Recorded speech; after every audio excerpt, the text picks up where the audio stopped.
that's streaking through the sky. Whiz Kid Episode 4, Part 1.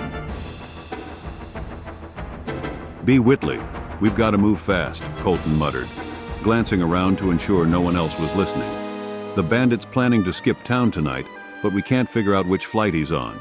We need you to sort this out, now." Charles felt a cold knot in his stomach. The Clockwork Bandit had struck again, and time was of the essence. But how could he dive into action without tipping off Betty? She was already looking at him, puzzled by the vague explanations. "I'll, be back in a minute," Charles said, his voice wavering slightly as he stood. "I just need to help Colton out real quick. Won't take long." Betty smiled, though her eyes sparkled with curiosity. "Don't take too long, Charlie. We still have those papers to grade." As Charles followed Colton out of the library, his heart raced.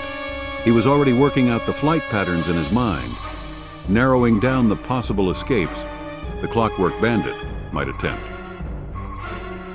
But another thought lingered in the back of his mind. Betty. How much longer could he keep up this double life without her figuring it out? Once they were in the hallway, Colton handed Charles a list of flights departing that evening. "These are all the options," Colton said, exasperated. "We've got men at every terminal, but we need to know which one the bandit's on before he gets away." Charles didn't hesitate. His mind was already working faster than any computer from the 1950s. He pulled out his trusty notebook and began cross-referencing flight numbers, layovers, and routes. Within moments, the answer became clear. "There," Charles said, pointing to a flight at gate 24. "He's booked under the name Thomas Bell. It's a smaller airline, not one most criminals would choose, but that's why he picked it.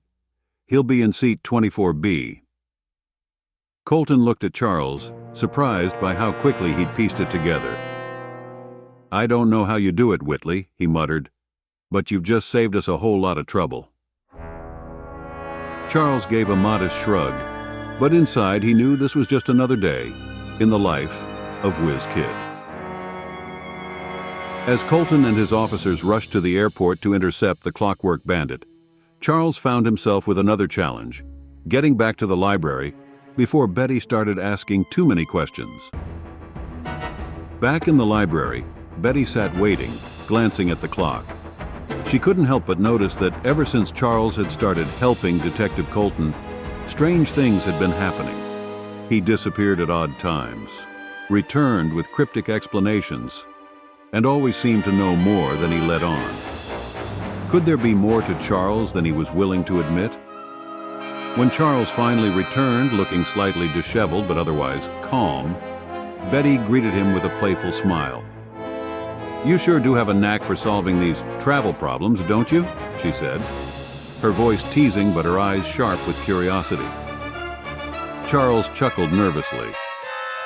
"Yeah, I guess I've got a talent for it." But as Betty leaned back in her chair, still smiling, Charles couldn't shake the feeling that she was starting to put the pieces together. Could his secret life as Whiz Kid be at risk?